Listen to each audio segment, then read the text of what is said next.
All right. My name is Claire and I will be your host this afternoon.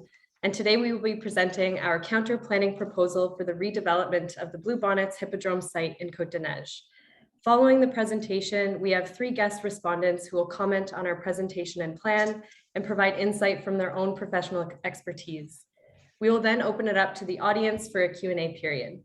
We ask that you reserve your questions until the end and keep your mics off during the presentation. We will be recording today, but we'll end the recording during our guest respondents and Q&A session. The presentation today will be in English. However, a French presentation will be recorded and posted on our website. We have put the link to the website in the chat for you to take a look at. And the website also hosts our report that is available in both French and English. The mandate for this project is to create a community plan for the Hippodrome site that can help address the local and regional need for affordable housing, as well as inspire future decommodified housing projects throughout the province and country.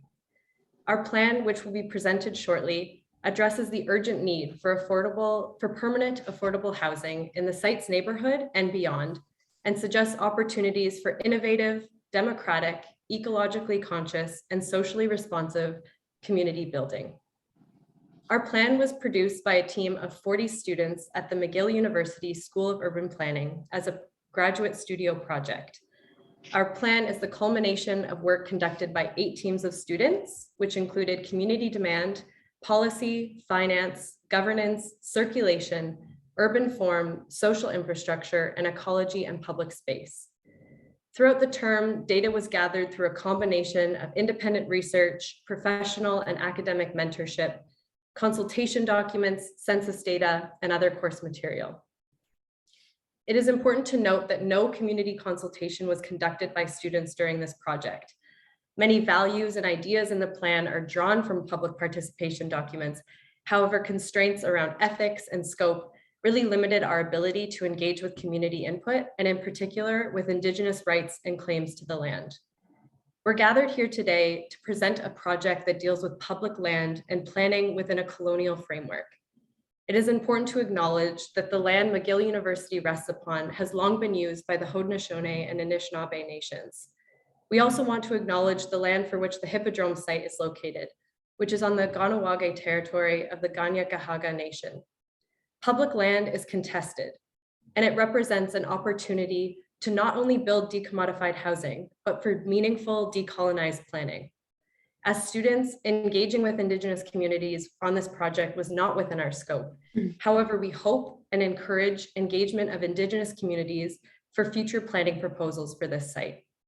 We hope that our work today contributes to the rich variety of ideas and perspectives that have been inspired by the opportunity that the Hippodrome site represents. I will now pass it along to Sophie to kick off our presentation. Thank you very much, Claire. And again, thank you everybody for being here. If you will, I'll quickly present the outline of today's presentation. After going over the housing context in Canada, Quebec, and Montreal, as well as community demands for the site, we will present our proposal. Describing first the vision and guidelines behind Habitat Hippodrome, we will then look at the different design aspects of the plan. Finally, we will explain the governance structure for the site and go over the financial proposition before concluding this first part of the event. But before we start, let me introduce you to the site that has been the focus of our work for the past couple of months. The former Hippodrome site is a 46-hectare parcel of land in Western Montreal that's located at the juncture of Côte-des-Neiges, Notre-Dame-de-Grâce, Côte-Saint-Luc, and Hempstead, as well as being strategically situated between major transport infrastructures. While the site has been publicly owned since 1991, in 2017 it was transferred from the province to the city under certain conditions, one of them being to devise a plan for its development by 2023. Current plans, informed by a comprehensive consultation process at different levels, are to develop the site through private real estate development. However, considering that this area has seen a number of new private housing developments in recent years, as seen on the map, and that Côte-des-Neiges NDG is home to a high proportion of low-income, unhoused, and immigrant populations, we believe that this would not be the best use of public land. Indeed, it would not meet the housing needs of a growing proportion of residents, both locally and regionally. This situation, far from being an isolated case, is indicative of the current housing context in Canada, Quebec, and Montreal, which we will present next. But before jumping into the housing context, we'd like to start by sharing a few definitions of key terms regarding housing, because a main gap of the current framework in Canada is the lack of common definitions throughout the policies. First, decommodified housing can take many forms, but its main characteristic is that units are not on the real estate market, meaning their prices are not affected by market dynamics. Affordable housing can also take many forms, but is often tied to market price. However, in our work, we defined it as units costing no more than 30% of the median pre-tax income of its economic context. And finally, social housing are units benefiting from government subsidies to provide housing to the low-income population. These definitions are important in understanding the variety of housing options that exist and the different perception of housing. The Universal Declaration of Human Rights recognizes housing as a fundamental right, being essential to individual security, well-being, and happiness. Canada, in addition to being a signatory to this declaration, also formally recognized in 2019 the right to housing under Canadian law. However, when looking at the situation across the country, people are currently struggling to afford long-term housing, and many experts as well as individuals have argued that Canada continues to find itself in a housing crisis. While we recognize that there are multiple and complex causes contributing to this situation, we'd like to emphasize two specific ones, which we make efforts to address in our proposal. First, housing prices have consistently risen faster than incomes, leading to wait lists for social housing getting longer. This trend has been exacerbated over the past several years by rising inflation, the COVID-19 pandemic, and lack of public investment into social housing. Second, financialization of housing creates a disparity between the use value of housing as a space of shelter, safety, and privacy, and its exchange value on the real estate market. While providing financial security and savings to many Quebecers, the use of housing as an investment opportunity limits the capacity of low and middle class households to meet their housing needs. When looking at the local context in Montreal, the story is consistent with the national situation, with both housing prices and average rents rising in the past few years. In Montreal, over a third of households pay more than 30% of their income towards housing. This not only heightens precarity for already vulnerable low-income populations, even middle-class Montrealers are increasingly struggling to find affordable housing. But what led to this situation, and what are the current policy framework and programs supporting housing in Canada, Quebec, and Montreal? So since the creation of the Canadian Mortgage and Housing Corporation, the CMHC, in 1946, housing has been an important part of Canadian policy. Other than supporting access to home ownership, it also helped build and operate public and community-led housing projects. This was supported by various provincial funds and housing agencies like the Société d'Habitation du Québec. However, the past 30 years have been quite challenging regarding the production of social and affordable housing, with the withdrawal of federal funding in the 1990s. In Quebec, this triggered the creation of the province's own programs to build and support housing affordability, the most notable being Accès Logis and the Programme Supplément Loyer. In recent years, there's been a shift, with the CMHC adopting its national housing strategy in 2017. Although this was a more than needed commitment towards housing, the focus of most of the programs are market rate units. On the other hand, in Quebec, the government is disinvesting in its main program, Accès Logis. While a new one was launched in 2022, the Programme Habitation Abordable Québec, its effects are still to be observed, especially considering its more lenient affordability requirements and the lack of requirement to produce social housing. But what does this mean for Montreal? First, let us know that Montreal has a legacy of strong citizen advocacy in the name of affordable rental housing. Continued community mobilization and local partnerships have helped Montreal become a national leader in devising creative housing solutions to meet affordability needs. Initiatives at the municipal level have helped support housing affordability in the city, including inclusionary zoning bylaws like the Règlement pour une métropole mixte, RMM, which forces developers to contribute to housing affordability either financially or by building lower than market units for most new development. The preemptive right bylaw is another useful tool, allowing the city to have a right of first refusal on identified properties in Montreal. However, considering the important costs of supporting housing affordability and the limited capacity of the city to increase its revenues, federal and provincial support are a necessity to create a substantial and lasting impact. In summary, the housing context can be characterized by financialization of housing, insufficient support for diversified housing tenure, policies lacking focus on permanent affordability, and growing reliance on the private market to produce housing. Our proposal attempts to respond to these factors based on research done into community needs. The redevelopment of the publicly owned site of the former Hippodrome is a golden opportunity to address urgent regional and local needs, but it is important to include thoughtful consideration for the site's future residents and neighboring areas in the design of the space. According to public consultation documents, the surrounding community advocates for the site to be developed with the following features: a large amount of social housing, high accessibility and connectivity to the surrounding area, robust social infrastructure, and sustainable but also aesthetically pleasing green spaces. Regarding the demand for social housing, community groups through different public consultation processes conducted by the OCPM and the Corporation de Développement Communautaire de Côte-des-Neiges expressed the need for housing on the site to escape real estate speculation. At least 2,500 social housing units were requested on the site, which would clear the social housing waiting list for the neighborhood, with certain participants going even further by proposing that 35 to 100% of the site be allocated to social housing.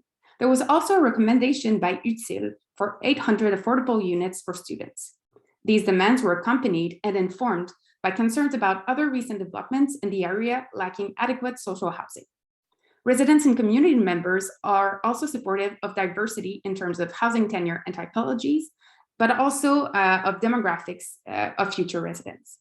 Although residents conveyed a preference for smaller buildings, they also expressed concerns regarding small size of many existing social housing units and wish to prioritize larger units in the design process. As for improved connections, during the OCPM public consultation process, circulation was one of the main concerns addressed by residents, because more residential units will increase congestion, ultimately leading to a poorer quality of life. The access to Namur metro station was also flagged as problematic because of limited opportunities to cross Boulevard des Carrés. For pedestrians and cyclists, this phenomenon contributes to a sense of being second-class citizens. Additionally, the area lacks both safe cycling infrastructure and frequent transit options, resulting in hopes from the community that the redeveloped Hippodrome site will be accompanied by increased connectivity and intermodality. Social infrastructure encompasses the network of physical and non-physical spaces, services, and institutions that create opportunities for community connection and a sense of safety and security. Historically, there has been a lack of support for social infrastructure projects in the borough of Côte-des-Neiges and Vichy, which has the lowest per capita funding and operating budget in the city. Within a 1 kilometer range, educational and health facilities are either privately owned or highly specialized, while there's only one daycare center and no seniors' residences. Much of the borough's existing social infrastructure, including schools, community centers, and libraries, are concentrated along Chemin de la Côte-des-Neiges, 3 kilometers away from the Hippodrome site. To limit potential lasting impact on the population, especially teenagers, residents need to be able to access the resources they need without putting further strain on the borough's already overburdened social infrastructure. Finally, sustainable development practices are important. With the site being surrounded by highways and arterial roads, it results in a high volume of vehicular traffic that leads to noise and air pollution, as well as creating urban heat island effect. These can cause serious health risks, especially for vulnerable populations. The Hippodrome site is also part of a larger ecologically significant area linked to the former Bassin Saint-Pierre.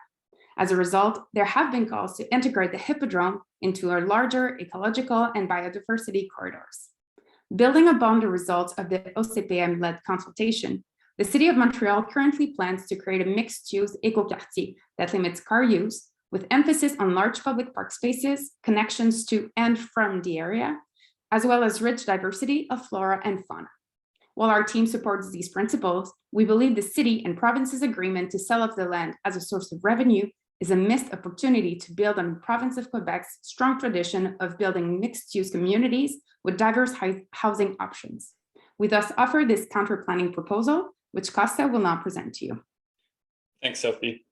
Given the community demand for such a project, the design, governance, and operation of Habitat Hippodrome seeks to build a community for all. Affordability and inclusiveness are paramount principles, as is accessibility, flexibility, and democratic decision-making. We also seek to create a socially and environmentally sustainable site in line with the city's sustainability goals and acting as a potential model for other projects across Canada and Quebec. Realizing this vision, however, requires definitive design choices that influence how people move, inhabit, participate, and connect within the site. Therefore, we have created a comprehensive design plan for Habitat Hippodrome, which we will now discuss. Firstly, given the site's isolation, it was important that we make the site accessible to all. Achieving this means providing non-motorized transport options to connect to neighboring communities. Some of these interventions include extensions of existing bike routes, improved bus service to adjacent employment districts, and pedestrian connections to the Orange Line rapid transit. We also encourage the city to pursue a bus rapid transit option along the forthcoming Jean Talon Cavendish extension, as well as exploring the EXO Line 3 service and station viability at the south of our site. An affordance of having so many non-car external connections is the freedom it provides residents to live car-free within the site itself.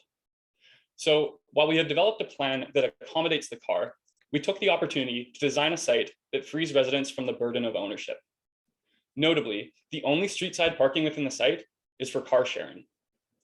While there are 3,000 parking spaces located below the higher density, higher traffic north of the site, we are saving capital and space by pushing for a lower parking minimum than the Montreal average.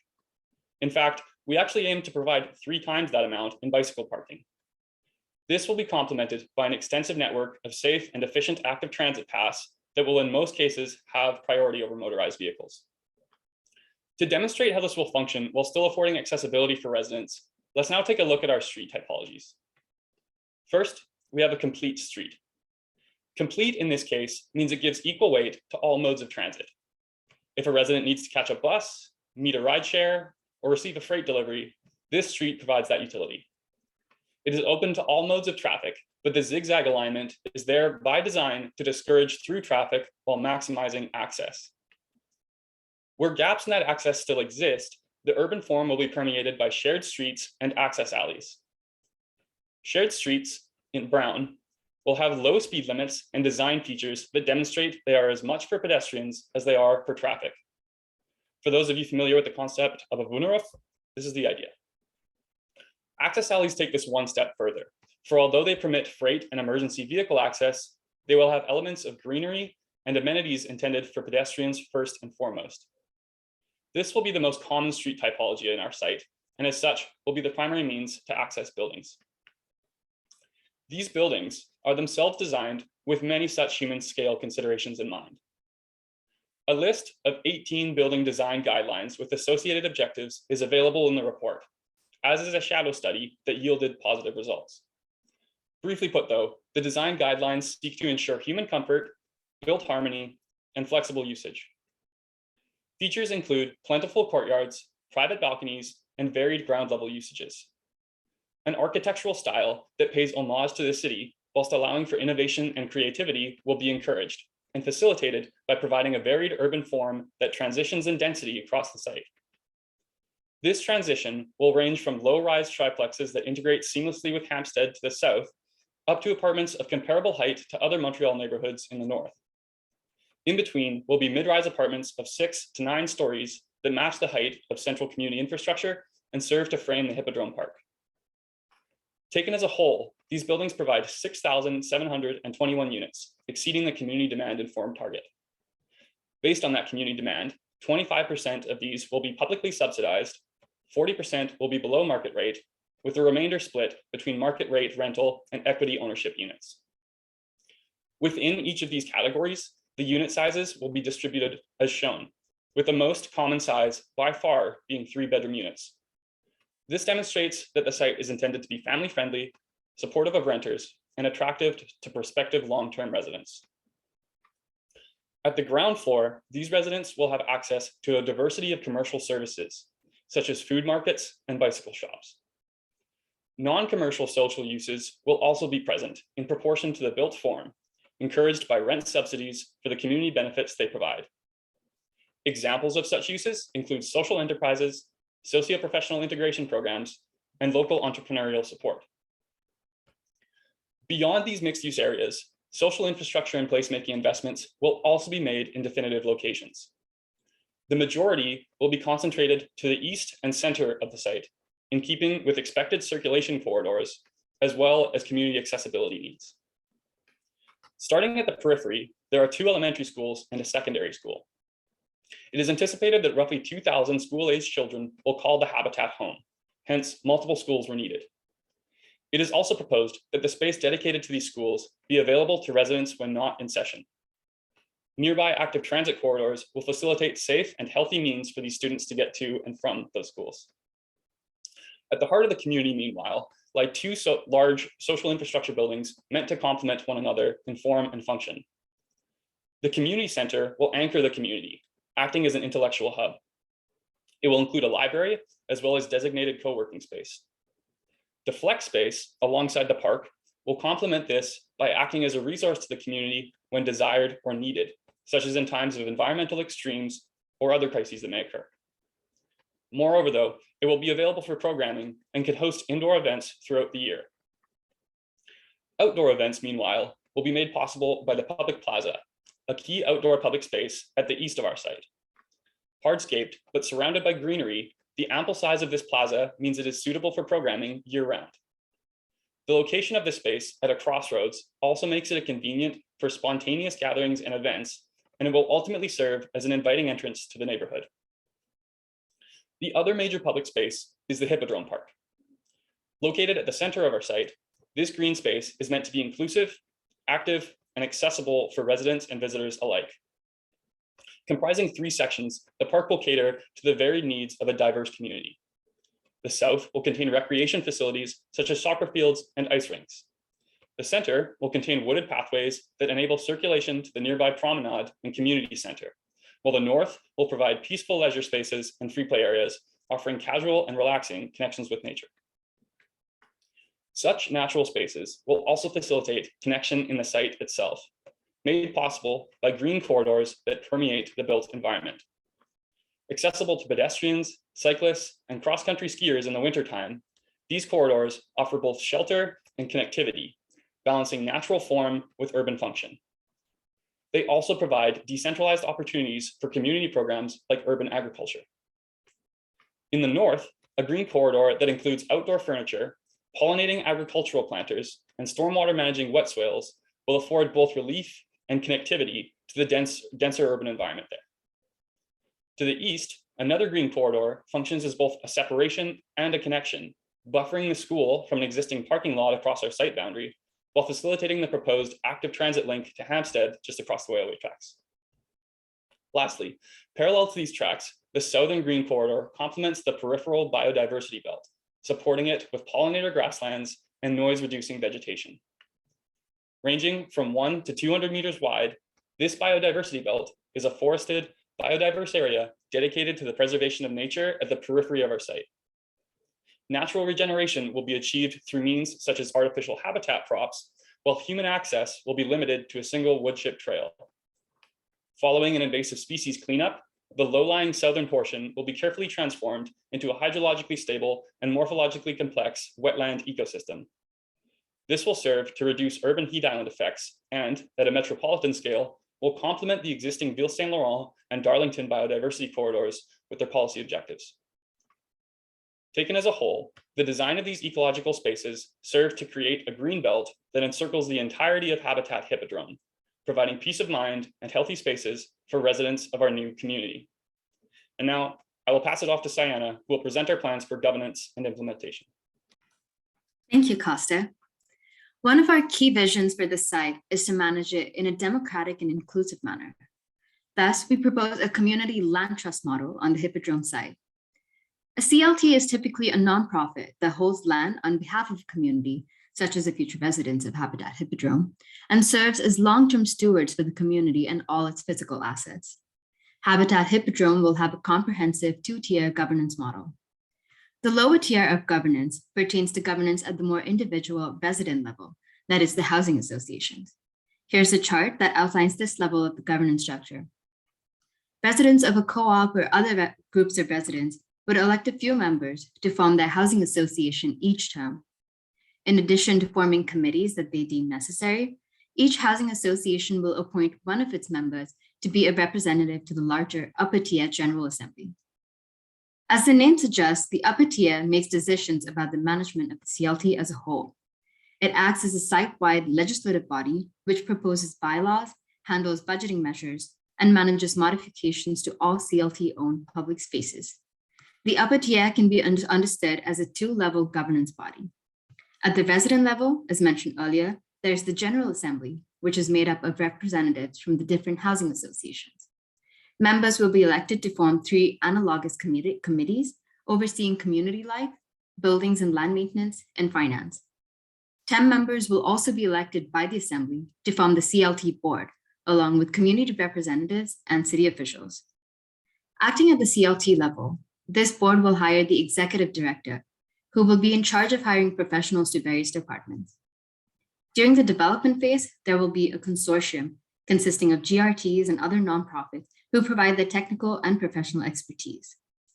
Lastly, we will also have a community backbone committee, which facilitates communication and interaction between the residents, the neighborhood, and public at large. Given the scope of this plan, we estimate that development would take about 20 years to complete. The first 2 to 3 years will be the pre-construction and planning phase.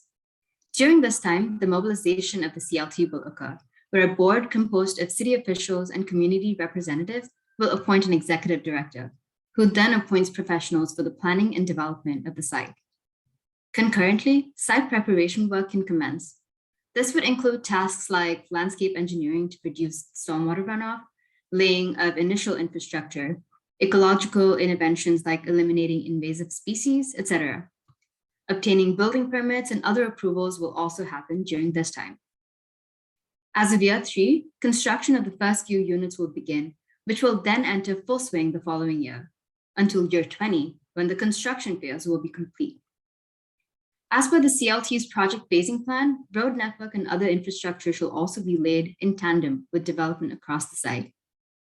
Construction of higher density housing, commercial and community spaces will be prioritized in the initial years. This is done with the intention of drawing in more commercial traffic, which consequently brings in greater revenue. As more of the physical structures are built, democratic governance on the site can also slowly commence. By the end of year 20, it is envisioned that all construction will be complete and the full operation phase commences. At this point, the General Assembly will be filled and governance can be carried out in line with the model described previously.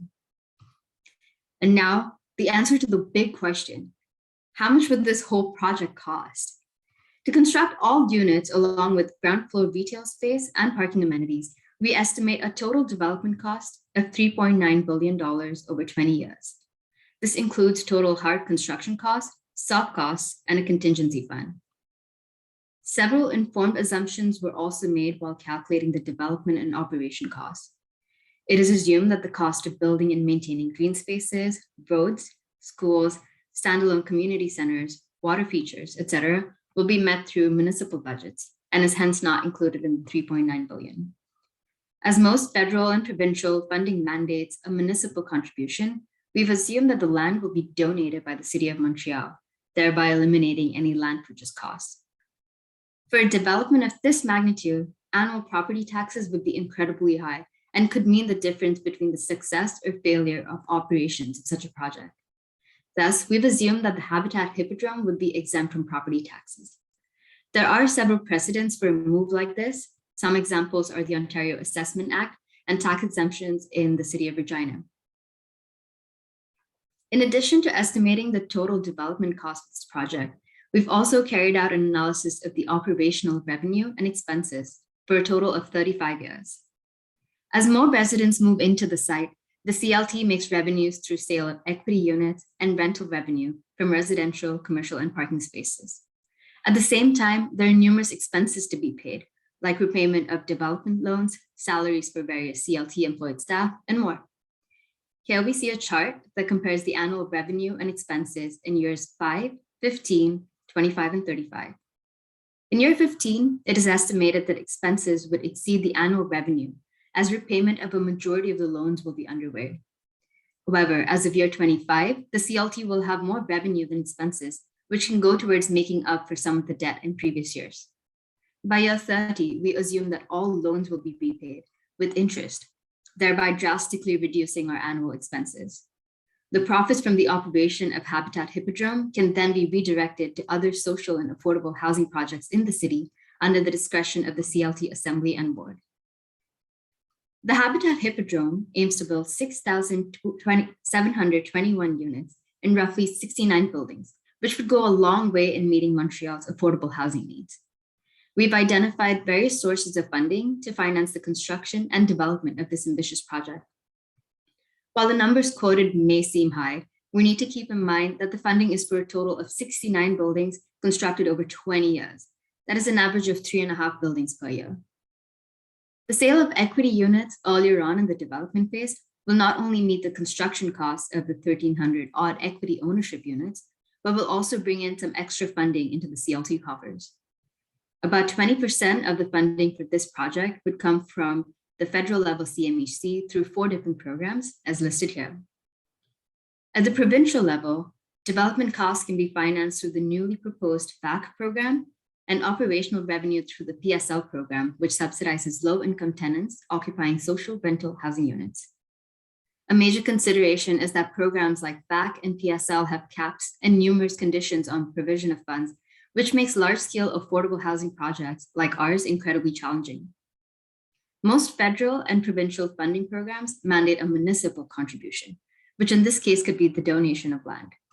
While there are no distinct supplementary funding programs at the municipal level at the moment, we would like to make a case for some municipal funding for projects like Habitat Hippodrome.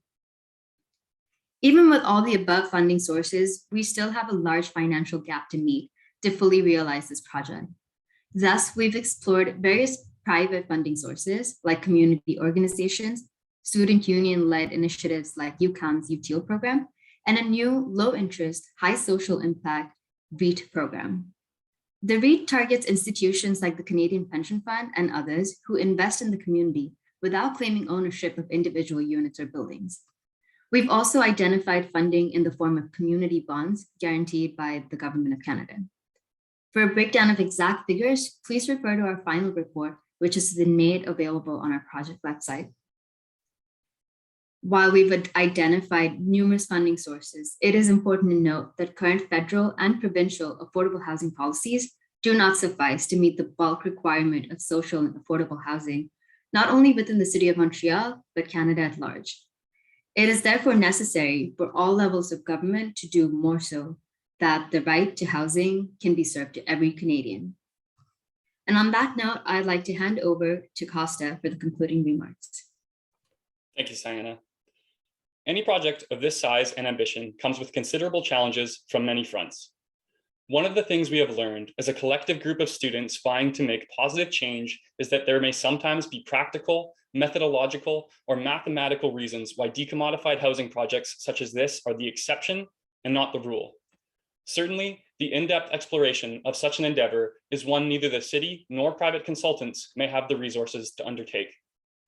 However, just because a pathway is difficult does not make it wrong or unworth doing. As we have seen, the need for social housing projects is an increasing imperative in Montreal, Quebec, Canada, and beyond. Trends exacerbating this need, though impossible to predict, show no signs of slowing. By this logic, familiarity with creative decommodified housing projects can only help planners, developers, the city, and even average citizens now and in the future. We recognize that, as students, we are uniquely positioned to pursue ideas and ideals to uncomfortable extents. Yet, what we hope we have achieved today is a counter to the city's proposal, which, however well-crafted, might lack the creativity and inquisitiveness that a 40-person urban planning studio affords.